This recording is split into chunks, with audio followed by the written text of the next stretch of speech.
Nah, untuk kamu para profesional di luar sana yang akan menjadi pemimpin untuk suatu tim atau sedang mencari pemimpin-pemimpin yang tepat di dalam perusahaanmu, kamu perlu tahu nih informasi ini. Kenapa?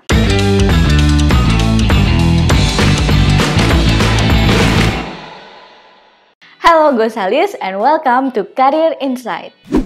Di dalam Career Insight ini, gue akan membahas topik yang berguna demi perkembangan karir kamu. Dan topik kali ini adalah tipe kepemimpinan berdasarkan MBTI. Let's check this out. Nah, untuk kamu para profesional di luar sana yang akan menjadi pemimpin untuk suatu tim atau sedang mencari pemimpin-pemimpin yang tepat di dalam perusahaanmu, kamu perlu tahu nih informasi ini. Kenapa? Dengan mengetahui leadership style, kamu jadi lebih memahami kelebihan dan kelemahan seseorang. Dan jika untuk diri kamu sendiri, kamu bisa menjadi lebih proaktif dan lebih efektif menggunakan kelebihanmu untuk meminimalisir kelemahanmu. Leadership style mencerminkan value dan perspektif seseorang. Dan dengan memahaminya, itu akan membantu komunikasi dan hubungan lebih baik dengan rekan kerja. Nah, seperti yang sudah kita bahas di video sebelumnya tentang MBTI, ada 16 tipe kepribadian menurut Myers-Briggs. Nah, masing-masing kepribadian ini memiliki gaya leadershipnya sendiri. Yuk kita bahas satu persatu.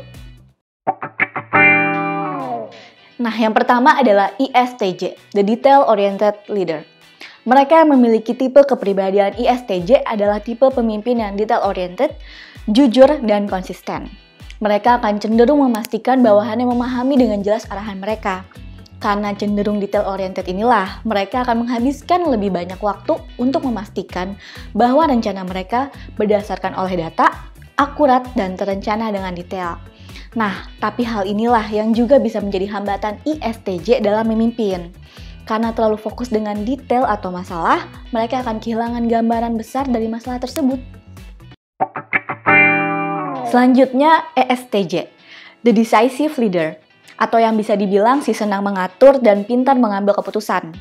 Pintar mengambil keputusan di sini adalah pada saat mereka dihadapkan oleh keputusan yang sulit, itu menjadi tantangan yang seru buat mereka. Mereka akan melihat data, fakta, pro, dan cons sebelum akhirnya menghasilkan suatu keputusan atau solusi. ESTJ juga bisa dibilang cenderung kaku, karena mereka hanya melihat hitam dan putih dari suatu hal. Mereka disiplin dan ketika sudah mencapai satu keputusan atau arahan, mereka akan konsisten atau berpegang dengan hal itu. Karena ESTJ cenderung fokus pada pro dan kontra yang sudah mereka jabarkan, ESTJ menjadi kurang open-minded terhadap saran orang lain, terutama jika menurut mereka itu tidak logis dan tidak berdasarkan fakta. INFJ, the Perceptive Leader. Hanya 2% dari populasi, tokoh dunia memiliki tipe kepribadian ini, salah satunya adalah Mahatma Gandhi.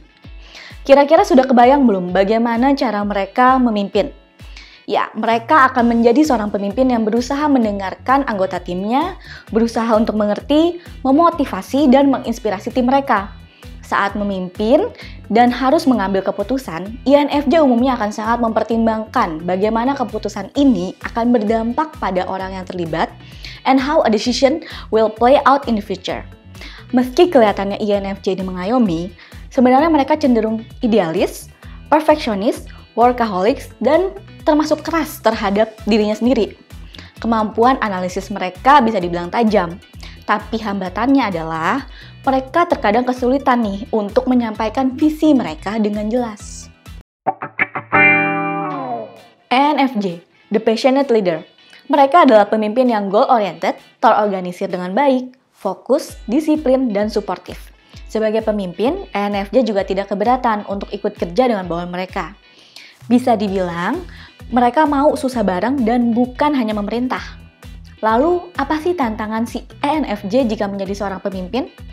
Saat dihadapkan oleh pengambilan keputusan, ENFJ bisa cenderung terburu-buru, gegabah, dan kurang objektif.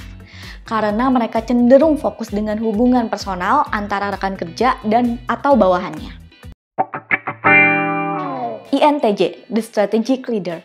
Sebagai pemimpin, INTJ adalah pemimpin yang rasional, memiliki visi, efisien, dan memiliki tekad yang bulat.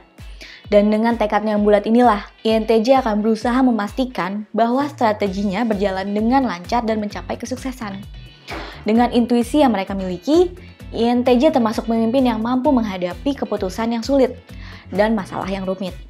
Namun, karena terlalu fokus dengan visi, INTJ justru lupa dengan detail-detail yang penting, dan terkadang mereka juga bisa mengalami kesulitan dalam menyampaikan visi atau rencana-rencana mereka ke dalam kata-kata yang mudah dimengerti. ISTP, The Tactical Leader. ISTP adalah tipe pemimpin yang nyaman bekerja sendiri dan akan berusaha mencari cara yang efektif untuk bisa mencapai target. Ketika mengambil keputusan, mereka akan berpikir secara logis dan mencari cara yang paling efisien. Ketika dihadapkan oleh masalah, mereka juga cenderung bisa tetap tenang. Tapi sayangnya, walau mereka jago dalam hal menyelesaikan masalah pada saat itu, mereka juga kesulitan untuk berpikir jangka panjang. ESTP, The Fearless Leader. ESTP bisa dibilang karismatik dan seorang pemimpin yang menyenangkan.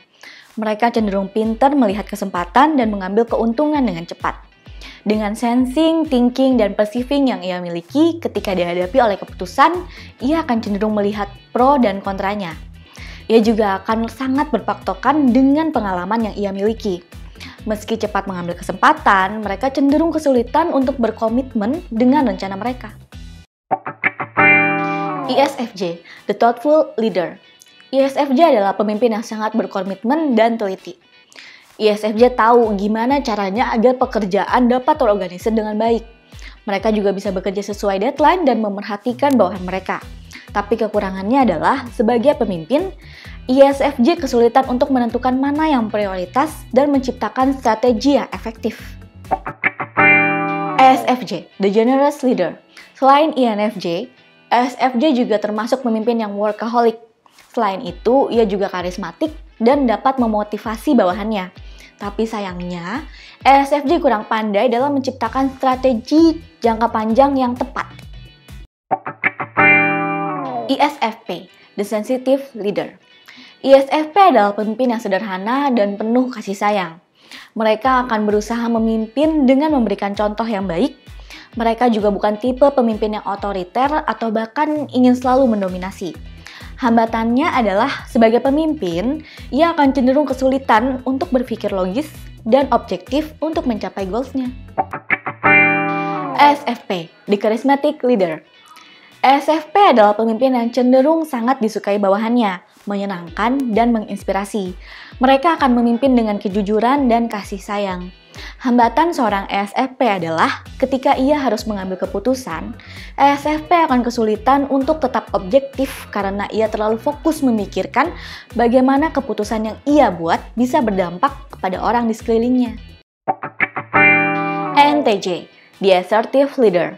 ENTJ cenderung memimpin dengan rasa percaya diri, sudut pandang strategik, tegas, dan ambisius. Ketika mengambil keputusan, ia akan fokus pada data dan cara mana yang akan cepat membuahkan hasil.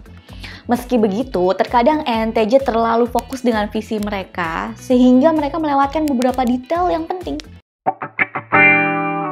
INTP, The Unconventional Leader. INTP adalah pemimpin yang demokratis, menerima pendapat, dan memastikan bahwa semua orang merasa didengar. INTP memimpin dengan akurasi, pengetahuan, dan open-minded.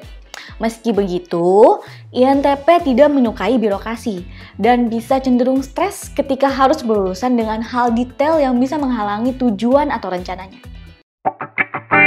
ENTP, The Innovative Leader. ENTP adalah pemimpin yang giat, strategis, dan kompetitif. Ketika dihadapi keputusan, ia akan cenderung fokus pada bagaimana keputusan tersebut akan diterapkan, dampaknya seperti apa, dan tentunya mereka cenderung mengambil langkah yang logis. Hambatannya adalah karena ENTP begitu bersemangat dengan rencana yang ia miliki, mereka kurang bisa menentukan mana yang prioritas, sehingga tidak sengaja membuat timnya bekerja terlalu keras agar semua ide-ide tersebut terwujud. INFP, The Sincere Leader. INFP adalah pemimpin yang bersemangat, perhatian, dan empatik. INFP cenderung lebih tertarik mengambil posisi kepemimpinan yang memungkinkan mereka untuk memperjuangkan tujuan kemanusiaan yang mereka yakini. Hambatannya adalah, INFP ini cenderung sebagai tipe yang lebih suka bekerja sendiri atau di dalam grup yang kecil. Tapi bukan berarti dia tidak cocok sebagai pemimpin ya. ENFP, The Inspirational Leader. ENFP adalah pemimpin yang akan memberikan bawahannya kebebasan untuk menyelesaikan tugas dengan cara mereka sendiri. Sebagai pemimpin, ia akan cukup kesulitan dalam menentukan prioritas, sehingga terkadang ENFP akan menyamaratakan semua tugas, menganggap semuanya prioritas, sehingga akhirnya membuat dirinya atau bahkan bawahannya menjadi overload. Oke, jadi tipe MBTI mana nih yang paling cocok untuk menjadi pemimpin? Jawabannya adalah tergantung tipe pemimpin seperti apa yang kamu cari dan apa fungsi dari pemimpin yang kamu cari itu. Oke, thanks for watching. Jika kamu merasa video ini bermanfaat, jangan lupa untuk like, subscribe, dan hidupi loncengnya ya. Karena Ekrut TV akan publish video baru setiap minggunya. Dan jika kamu sedang cari kerja, visit our website di www.ekrut.com. See ya!